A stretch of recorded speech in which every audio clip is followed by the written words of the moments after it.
محترم حضرات، میرے بزرگوں اور دوستوں، دینی اور ایمانی بھائیوں، روزانہ جو باتیں ہمارے سامنے آتی ہیں، ملک کے مسائل، ملک کے حالات، ملک کی چیزیں، جو ہم واقف ہوتے ہیں ان سے، اور جیسے جیسے دن گزرتے جاتے ہیں نئی نئی باتیں سامنے آتی جاتی ہیں، ہمارے اندر تشویش، فکر، خوف، ڈر، دہشت اور مایوسی کی سی کیفیت پیدا ہونے لگتی ہے۔ ایسا محسوس ہونے لگتا ہے کہ شاید اب حالات بدلنے والے نہیں ہیں۔ ایسا خیال ہوتا ہے کہ شاید اب کل اندھیرا ہی اندھیرا ہے اور امت کا، ملت کا، مسلمانوں کا کچھ مستقبل یہاں نہیں بچا ہے۔ مسلمانوں کے لیے حالات مزید خراب ہوتے چلے جائیں گے۔ لیکن ان حالات میں اور ان موقعوں پر کچھ باتیں ہیں جو میں آپ کے سامنے رکھنا چاہتا ہوں، تاکہ ہم اپنے ول پاور کو بھی مضبوط کر سکیں اور اپنے ویژن کو بھی کلیئر کر کے آگے بڑھ سکیں۔ جب تک کوئی قوم حالات سے لڑنے کے لیے ول پاور پیدا نہیں کرتی ہے، تب تک وہ مشکلات کو جھیل نہیں پاتی ہے، مسائل کو برداشت نہیں کر پاتی ہے، آگے کی طرف قدم نہیں بڑھا پاتی ہے۔ لیکن جب یہی قوم اپنے اندر اسٹیمنا پیدا کر لیتی ہے، برداشت کی صفت پیدا کر لیتی ہے، حالات سے ٹکرانے کی ہمت پیدا کر لیتی ہے، صبر و استقامت اور حوصلہ جگا لیتی ہے، اور پھر اپنے ویژن کو سمجھ کر آگے بڑھنے کی کوشش کرتی ہے، تو پھر بڑے سے بڑے طوفان بھی اس کو ہرا نہیں پاتے ہیں۔ آج دو باتوں پر ہمیں توجہ دینی ہے۔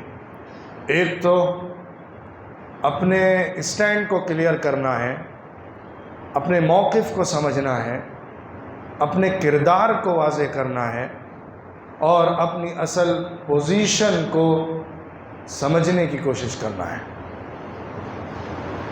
ہماری ایک تاریخ ہے جو کہ ماضی بن چکا ہے، ہمارا ایک حال ہے جو بہت شوریدہ حالی کا شکار ہے یا پریشان کن ہے، اور ہمارا ایک مستقبل ہے جو گھٹا ٹوپ اندھیروں میں نظر نہیں آ رہا ہے۔ اس کے اندر ہمیں اپنے حال کو سمجھنا ہے اور اپنی پوزیشن کو کلیئر کرنا ہے، اپنے اسٹینڈ کو واضح کرنا ہے۔ ہم ایک ایسی امت ہیں جو قیامت تک رہنے کے لیے آئی ہے۔ ہمیں اللہ کی طرف سے منتخب کر کے قوموں کی نگرانی کے لیے بھیجا گیا ہے۔ اللہ نے درمیانی امت کا ٹائٹل ہم کو عطا کیا ہے۔ اللہ نے ساری انسانیت کے لیے ہمیں اٹھا کر بھیجا ہے۔ کنتم خیر امت اخرجت للناس تأمرون بالمعروف وتنہون عن المنکر وتؤمنون باللہ۔ اے محمد صلی اللہ علیہ وسلم کی امت، اے رسول اللہ کو ماننے والی قوم، تم ساری امتوں میں سب سے بہتر امت بنائی گئی ہو، اور اسے لوگوں کے لیے نکالا گیا ہے، اسے باہر جو لایا گیا ہے، دنیا کے سامنے جو پیش کیا گیا ہے، وہ لوگوں کے لیے برپا کیا گیا ہے، تاکہ وہ قوم بھلائی کا حکم دے، برائی سے روکے، اللہ پر مضبوط ایمان پر قائم رہے۔ وَكَذَلِكَ جَعَلْنَاكُمْ أُمَّةً وَسَطًا لِتَكُونُوا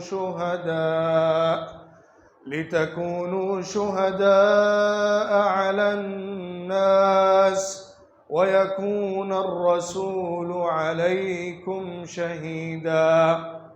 اے محمد صلی اللہ علیہ وسلم کو ماننے والوں، ہم نے تم کو درمیانی امت بنایا ہے تاکہ تم سارے دنیا کے لوگوں کے اوپر گواہ بن جاؤ، اور تمہارے اوپر اللہ کے رسول محمد صلی اللہ علیہ وسلم گواہ بن جائیں۔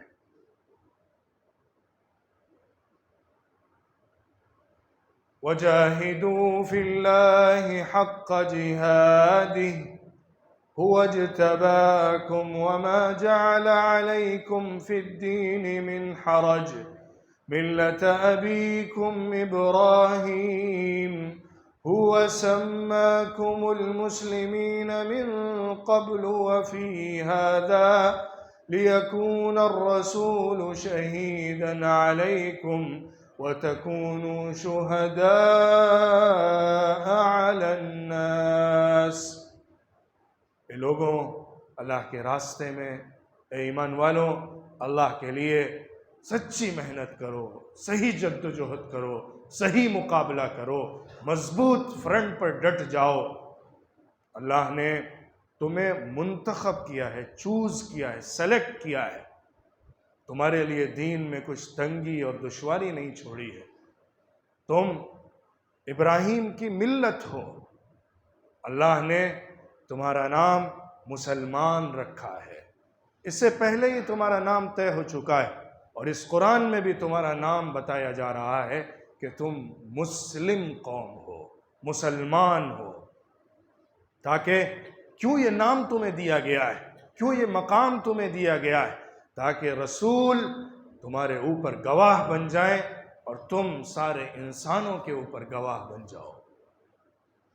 یہ وہ پوزیشن ہے جو میں نے 3 آیتوں کے ذریعے سے آپ کے سامنے پیش کی ہے۔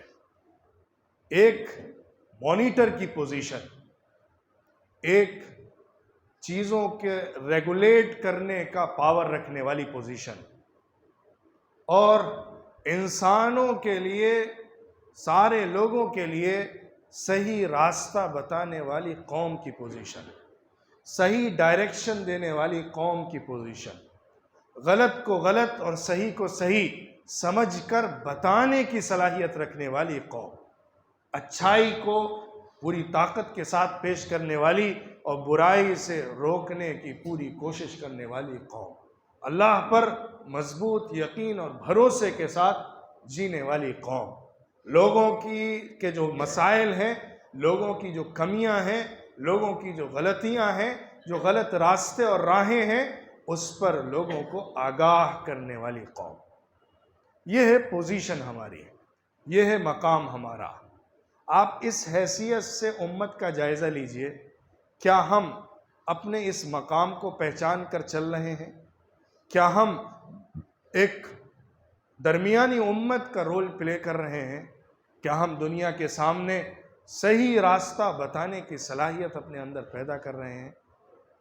جو دعوتی کردار ہے، جو داعیانہ کردار ہے، جو صحیح راستہ اور ڈائریکشن دینے والی صلاحیت ہے، ہم اس کو نہ تو پیش کر رہے ہیں اور نہ اس کے مطابق اس ملک کے اندر کام کر رہے ہیں۔ یہ تو ہو گئی پوزیشن کی بات۔ آگے جو بات میں اسی کو سامنے رکھتے ہوئے اور ان مسائل کے حل کو تلاش کرتے ہوئے بات کرنا چاہتا ہوں، اس کو بھی سمجھنے کی ضرورت ہے۔ نوٹ کر لیجئے، آج کی میری بات کو اپنے دماغ پر لکھ لیجئے۔ ایک شارٹ کٹ راستہ ہے جس کو اپنا ہم سکتے ہیں اور اپنا بھی رہے ہیں، اور ایک لانگ ٹرم راستہ ہے۔ ایک لانگ روٹ ہے، ایک شارٹ روٹ ہے۔ جو شارٹ روٹ ہے وہ اصل کامیابی تک لے کر جانے والا نہیں ہے، بلکہ وہ وقتی طور پر کچھ تسلی کا سامان فراہم کر دے گا۔ لانگ روٹ جو ہے وہ اصل کامیابی اور بڑے ٹارگٹ تک پہنچائے گا۔ شارٹ کٹ کیا ہے؟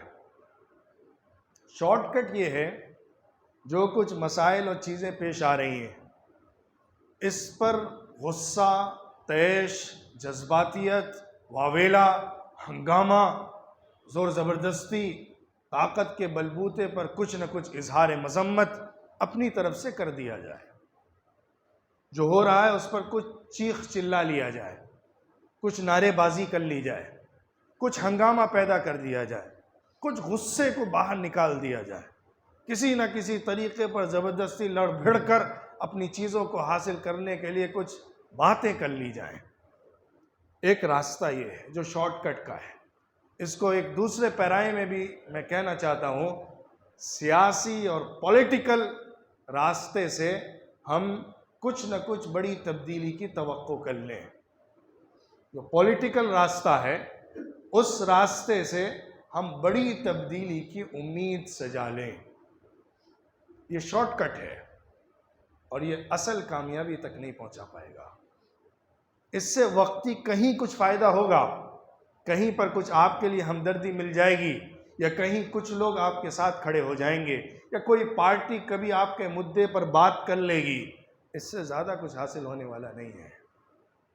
میں اس فیلڈ کے اندر جو مثبت کوشش ہے اور صحیح اپروچ ہے اس کو بالکل نیگلیکٹ نہیں کرتا، یا اس کی امپورٹنس کو بالکل کنڈیم نہیں کرتا، ختم نہیں کرنا چاہتا، بلکہ میں اصل میدان عمل کو دکھانا چاہتا ہوں، اصل راستہ سمجھانا چاہتا ہوں، جو ہمیں ایک مضبوط اور صحیح قوم کی حیثیت سے پیش کرنے کی ضمانت دیتا ہے۔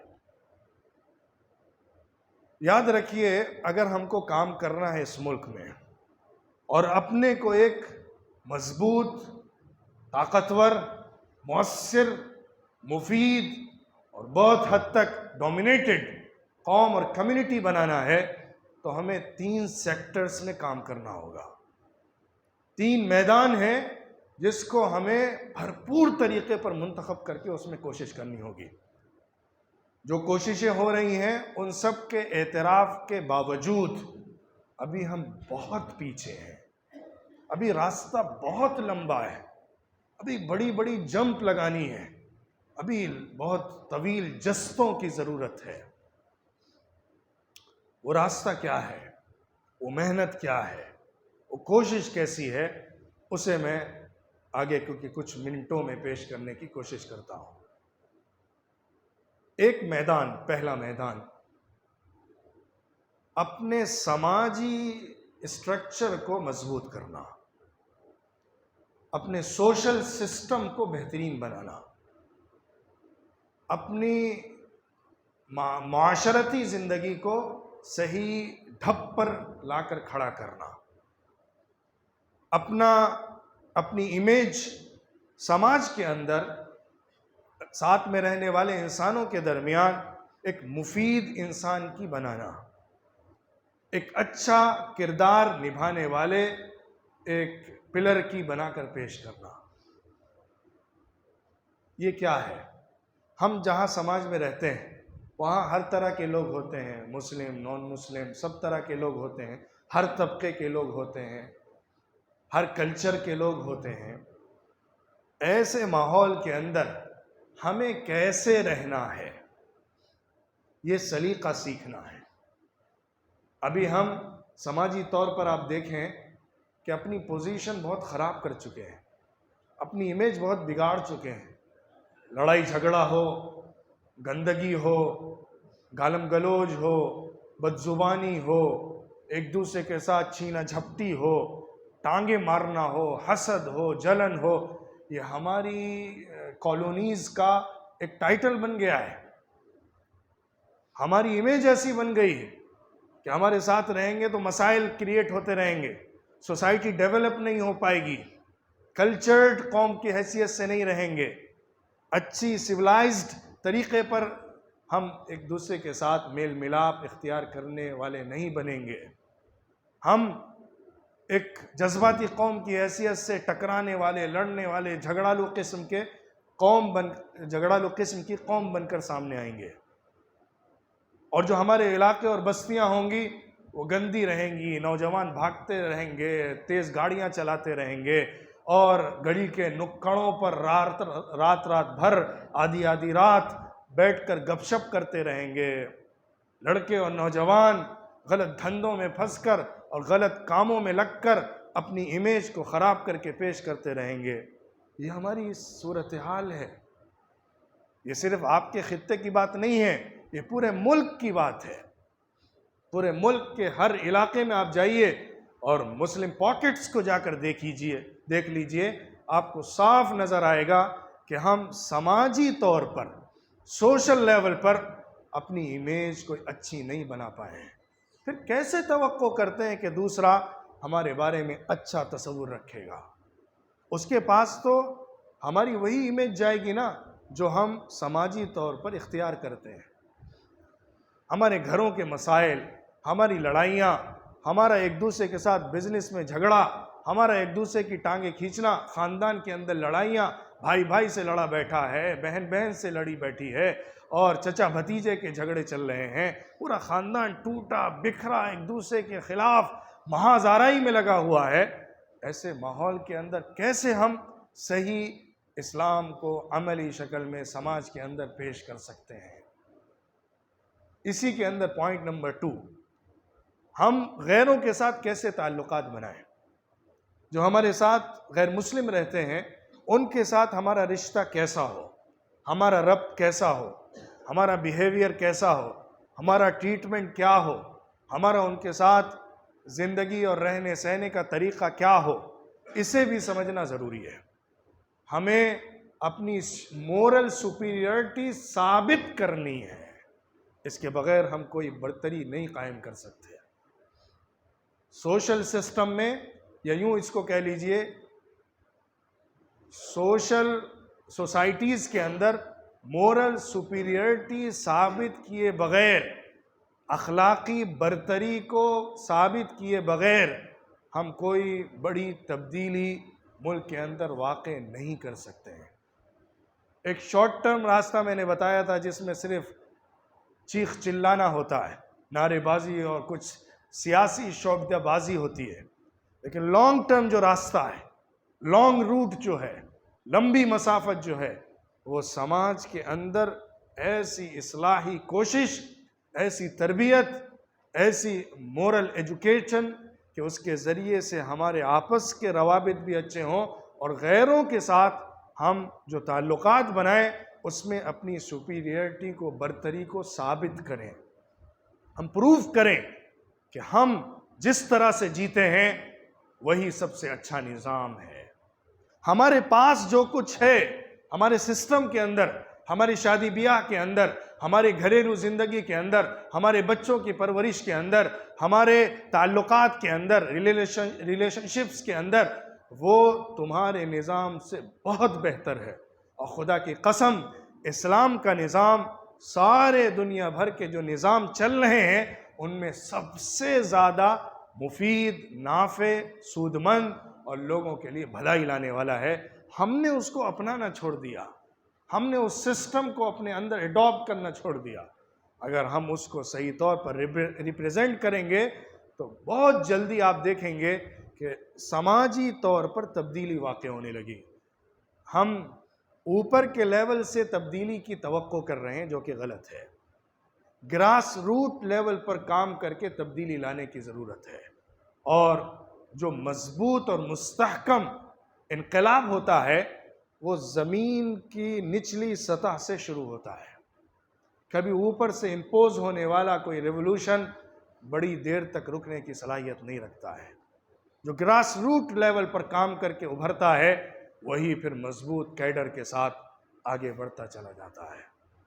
ہمیں اپنی سماجی حیثیت سے بڑی زبردست مضبوط محنت کرنے کی، ریفارم کی ضرورت ہے۔ اپنے نوجوانوں کو صحیح ڈائریکشن دینے کی ضرورت ہے، یوتھ کو صحیح کنزیوم کرنے کی ضرورت ہے ایک سوسائٹی کو ڈیولپ کرنے کے لیے، اور ان کو بے راہ روی سے، غلط راستوں سے، برائیوں سے، گندے کاموں سے اور وقت کو ضائع کرنے اور لغویات سے بچانے کی ضرورت ہے۔ یہ بہت بڑا کام ہے جس میں این جی اوز کو بھی کام کرنا ہے، ریفارم والی جو موومنٹس ہیں ان کو بھی کام کرنا ہے، اور جو جماعتیں ہیں ان کو بھی کام کرنا ہے، اور جو اچھے مؤثر مصلحین ہیں ان کو بھی کام کرنا ہے، مسجد کے اماموں کو کام کرنا ہے، ممبر کے خطیبوں کو کام کرنا ہے۔ سب کو اس پہلو سے زبردست تبدیلی لانے کی محنت کرنا ہے۔ دوسرا میدان، دوسرا سیکٹر ایجوکیشن کا سیکٹر ہے۔ تعلیم کے اندر ہمارے اندر بڑی حد تک اویئرنیس پیدا ہوئی ہے، لیکن ابھی بھی جو رورل ایریاز ہیں ابھی بھی جو دیہی علاقے ہیں، ابھی بھی جو ضلع کے اندر کے گاؤں دیہات ہیں، وہاں پر لوگوں کے اندر ابھی تعلیم کے سلسلے میں وہ توجہ اور فکر پیدا نہیں ہوئی ہے جو ان کو بڑے مقام تک لانے کے لیے ضروری ہے۔ ایک تو توجہ پیدا کرنا، اویئرنیس پیدا کرنا، ہمیں پڑھنا ہے، سیکھنا ہے، ہائر ایجوکیشن تک جانا ہے اور صحیح فیلڈ چوز کر کے اس میں اپنے کیریئر کو بنانا ہے، یہ اویئرنیس پیدا ہو۔ دوسرے نمبر پر اسی کے اندر بات یہ ہے کہ ہم اپنے ادارے، اپنے انسٹیٹیوشن جو کمپٹیٹ کر سکتے ہوں، جو دوسرے جو سسٹم ہے ایجوکیشنل اس کو چیلنج کرنے کی صلاحیت رکھتے ہوں، اس کو صحیح طور پہ اس کا صحیح طور پر مقابلہ کر سکتے ہوں، ایسے انسٹیٹیوشن بنانے کی ضرورت ہے۔ آج آپ کے شہر میں الحمدللہ بہت حد تک مسلم مینجمنٹ اسکولز بنے ہیں، کالجز بنے ہیں، یونیورسٹی لیول تک لوگ گئے ہیں، لیکن آج بھی بہت بڑی تعداد میں اس ملک کے بڑے شہروں میں، شہروں تک کے اندر مسلمانوں کی نمائندگی بہت کم ہے۔ 2%، 5% شاید مشکل سے ہو ان کے پرسنٹیج کے اعتبار سے، جو مسلمانوں کا ریشیو ہے، مسلمانوں کا پرسنٹیج ہے، اس میں ان کی طرف سے ایجوکیشنل سسٹم میں پارٹیسپیشن جو ہونا چاہیے وہ بہت کم ہے۔ پھر دیہات کے علاقوں میں آپ چلے جائیے تو وہاں تو کوئی آدمی کام کرنے کو تیار ہی نہیں ہوتا۔ وہاں پہ کون کام کرے گا؟ کیونکہ وہاں پیسہ نہیں ملتا، وہاں فائدہ نہیں ہوتا، وہاں مال کمانے کا موقع نہیں ہوتا۔ ایسی جگہوں پر جو چیریٹیبل ٹرسٹ ہوتے ہیں، جو چیریٹیبل NGOs ہوتی ہیں، ان کو وہاں جا کر کام کرنا چاہیے، ایجوکیشنل کام کرنا چاہیے۔ وہاں پر بغیر پروفٹ کے، بغیر فائدے کے انسٹیٹیوشن قائم کرنے چاہیے، اسکولز قائم کرنے چاہیے، اور اس سے نوجوانوں کو، لڑکوں کو جوڑنا چاہیے تاکہ وہ صحیح ایجوکیٹ ہو سکیں، صحیح ایجوکیشن ان کو مل سکے۔ جب تک ایجوکیشن نہیں آئے گی تب تک دماغ کو صاف نہیں کیا جا سکتا ہے، تب تک اس کے اندر صحیح سوجھ بوجھ پیدا نہیں ہو سکتی ہے، صحیح اور غلط کا فرق پیدا نہیں ہو سکتا ہے۔ اس لیے اس کی بھی بہت سخت ضرورت ہے کہ ایجوکیشنل سسٹم کے اندر ہم اپنا وہ رول پلے کریں جو ہمارے لیے ضروری ہے۔ شہروں کے اندر بھی ایسے ادارے ہوں جو دوسروں کے اداروں کو کمپٹیٹ کر سکتے ہوں، مقابلہ دے سکتے ہوں اور ان کے مقابل میں کھڑے ہو سکتے ہوں، تاکہ ہم بھی برابری کی لڑائی لڑ سکیں، تاکہ ہم بھی برابری کا حصہ نبھا سکیں۔ اور اس کے ساتھ ساتھ جو دیہات کے علاقے ہیں، جو رورل ایریاز ہیں، اس کے اندر بھی جا کر ہم ایسے انسٹیٹیوشن وہاں کے لیول کے اعتبار سے ضرور قائم کریں جو مسلمانوں کے ہاتھ سے چلنے والے ہوں، جس میں صحیح تعلیم دی جا سکتی ہو، جس میں ان کو ان کا رب اور ان کے رسول کے بارے میں واقف کرایا جا سکتا ہو، ان کے دین کی حفاظت کی جا سکتی ہو اور ان کو صحیح ایجوکیٹ کیا جا سکتا ہو۔ ایسے اداروں کے جال بچھا دینے کی ضرورت ہے۔ آج 10، 20، 100، 200 نہیں، ہزار اسکولز اور کالجز کھولنے کی ضرورت ہے۔ جو لوگ، میں کہنا چاہتا ہوں، جو لوگ اپنا پیسہ دین کے راستے میں لگانا چاہتے ہیں، وہ مسجدوں کو صرف بڑی بڑی بنانے کے بجائے ایجوکیشنل سسٹم کو کھڑا کرنے کے لیے کوشش کریں، انسٹیٹیوشن کو کھڑا کریں، مسجد کو ایک مدرسہ بنائیں، جو مدرسہ صرف قرآن پڑھانے کے لیے نہ ہو بلکہ ماڈرن ایجوکیشن کو بھی دینے کی صلاحیت رکھتا ہو، دینی تعلیم بھی دینے کی صلاحیت رکھتا ہو۔ ایک ایسا بہترین ادارہ اور سینٹر بنا کے دیا جائے کہ اس کے ذریعے سے پورے علاقے کے اندر علم کا نور پھیل جائے، صحیح علم پھیل جائے، لوگ ایجوکیٹ ہو جائیں۔ جو یوتھ ہے وہ اپنے وقت کو ضائع کرنے اور بیکار کے کاموں میں مصروف ہونے کے بجائے اس طرف لگنے لگے اور توجہ دینے لگے۔ اس لیے اس طرف توجہ دینے کی ضرورت ہے۔ اور پھر جو ہمارے شہری علاقے ہیں، اربن ایریاز ہیں، اس کے اندر بھی اچھے اچھے کالجز اور بڑے لیول تک، یونیورسٹی لیول تک اپنے ادارے قائم کرنے کی ضرورت ہے۔ اس میں دونوں فیلڈ کے اندر کام کرنا ضروری ہے، سائنس فیلڈ کے اندر بھی اور ایڈمنسٹریشن فیلڈ کے اندر بھی۔ دونوں کے لیے ادارے چاہیے، دونوں کے لیے کوچنگ سینٹرز چاہیے، دونوں راستوں کے لیے، دونوں سیکٹرز کے لیے ہمارے پاس ایسے نمائندہ انسٹیٹیوشنز چاہیے ہیں جو جنریشن کو تیار کر کے آگے بڑھا سکتے ہوں۔ دونوں کی طرف جو سائنس کی فیلڈز ہوتی ہیں، انجینئرنگ ہو، میڈیکل ہو، یا اس کے علاوہ جو آرٹس کی فیلڈ ہوتی ہیں، کامرس کی فیلڈ ہوتی ہے، اس کے اندر بھی ادارے ہمارے ہوں، لیکن ساتھ ساتھ جو ایڈمنسٹریشن کے لیے تیاری ہوتی ہے، جو ملک کے ایڈمنسٹریشن اور کمپٹیٹیو ایگزامز کے لیے تیاری ہوتی ہے، اس کے لیے بھی ادارے ساتھ میں چلیں اور دونوں میں صحیح بیلنس قائم ہو سکے، ہمارے یوتھ کو صحیح اپارچونٹی دونوں جگہ جانے کی ملتی ہو، اپنے اپنے انٹرسٹ اور اپنے اپنے ٹیلنٹ کے اعتبار سے۔ اس کے ساتھ وقت کم ہے، میں اس پر زیادہ اور گفتگو نہیں کر رہا۔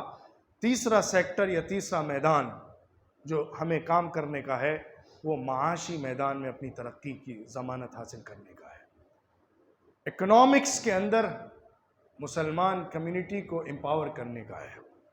یہ بھی ایک بڑا کام ہے، دینی کام ہے، اسلامی کام ہے۔ ہم اپنی معاشیات کو مضبوط کریں، ہم اپنے فائنینس کو اچھا بنائیں، ہم مسلمانوں کے لیے اچھی جابز کریٹ کریں، ہم اپنی کمیونٹی کو امپاور کرنے کے لیے، اپلفٹ کرنے کے لیے جو کچھ اچھا انویسٹمنٹ کر سکتے ہیں وہ کریں۔ آج ہمارے ہاں جو سسٹم ہے بالکل غلط ہے۔ ہم جو چیریٹی کے نام پر گھر بیٹھ کر صرف کھلاتے رہتے ہیں اور پوری زندگی اس کو کھلاتے رہتے ہیں، یہ بالکل غیر اسلامی تصور ہے۔ ہم صرف صدقے کے نام پہ، خیرات کے نام پہ، عطیے کے نام پر لوگوں کو کے گھروں میں کھانا پہنچاتے رہتے ہیں اور ان کو کچھ نہ کچھ دیتے رہتے ہیں اور ثواب کی نیت رکھ کے اپنے کام سے بری ہو جاتے ہیں۔ یہ صحیح تصور نہیں ہے، لینے والے کے لیے بھی اچھا نہیں ہے، دینے والے کے لیے بھی اچھا نہیں ہے۔ جس کو ہم دے رہے ہیں کل اس کو اپنے پیروں پر کھڑا کر کے دینے والا بنانا ہے۔ یہ کانسیپٹ ہے اسلامی کانسیپٹ، یہ کانسیپٹ ہے مدینے کی ریاست کا کانسیپٹ کہ آپ سوسائٹی کو، کمیونٹی کو ڈیولپ کریں اور اپنے خرچ کے ذریعے سے، اپنے صدقات کے ذریعے سے ان کے لیے اپارچونٹیز کریٹ کریں۔ بھوک مٹانا یہ تو پہلی ضرورت ہے، اس کے بغیر تو قدم ہی آگے نہیں بڑھتا۔ لیکن جب بھوک مٹ رہی ہے تو اس کے بعد پھر اس سے آگے بڑھ کر اس کو تیار کر کے دوسرے کی بھوک مٹانے کی صلاحیت پیدا کرنا ہے۔ آج ہمارے ہاں جو چیریٹی کا سسٹم ہے اس کے سٹرکچر کو بدلنے کی ضرورت ہے، اس کے اندر اپارچونٹیز اور جو اکنامیکل گروتھ کی طرف لانے کی ضرورت ہے۔ اس چیریٹی کا استعمال کر کے ان کو معاشی طور پر ترقی کے مواقع فراہم کرنے کی ضرورت ہے۔ ہم ایک سسٹم بنا کر کسی نہ کسی کے لیے جاب کریٹ کریں، کسی نہ کسی کے لیے بزنس کریٹ کریں، کسی نہ کسی کے لیے کوئی نہ کوئی کام لگا کر دیں۔ یہ اصل چیریٹی، یہ اصل کنٹریبیوشن جو ہم قوم کے لیے اور امت کے لیے اور ملت کے لیے کر سکتے ہیں اور مسلمانوں کے لیے کر سکتے ہیں۔ اس لیے معاشی اور اکنامیکل گروتھ کے لیے بھی ہمیں کوشش کرنی ہے۔ ہمیں کریئر گائیڈنس کا بھی نظام چلانا ہے، ان کو صحیح توجہ دلانی ہے، یوتھ کو صحیح ڈائریکشن دینا ہے، ان کو صحیح اپارچونٹیز سے واقف کرانا ہے، جن سیکٹرز میں کام کی ضرورت ہے اس طرف توجہ دلانا ہے۔ ضروری نہیں ہے کہ ہر بچہ ایک ہی راستے پر جاتا رہے، بلکہ اس کے لیے جو الگ الگ مواقع ہیں وہ واضح ہونے چاہیے، اسے معلوم ہونے چاہیے اور اس کے لیے اسے آگے آنا چاہیے۔ ساتھ ہی ساتھ جو بڑے بڑے مالدار ہوتے ہیں، جن کو اللہ نے بڑا مال دیا ہوتا ہے، وہ اپنے مال کو بڑھانے کے لیے ہی صحیح ایسی جابز کریٹس کریں جس کے ذریعے چھوٹے اور مڈل اور لوور مڈل کلاس کے غریب طبقے کے لیے اپارچونٹیز کھلیں، مواقع کھلیں اور وہ اس میں کچھ کام کر سکیں۔ مثال کے طور پر کوئی دیہات کا علاقہ ہے جس میں گھروں میں عورتیں رہتی ہیں اور ان کے شوہر نہیں ہیں یا شوہر کم ہیں یا شوہر کام کرنے والے نہیں ہیں، معذور ہیں۔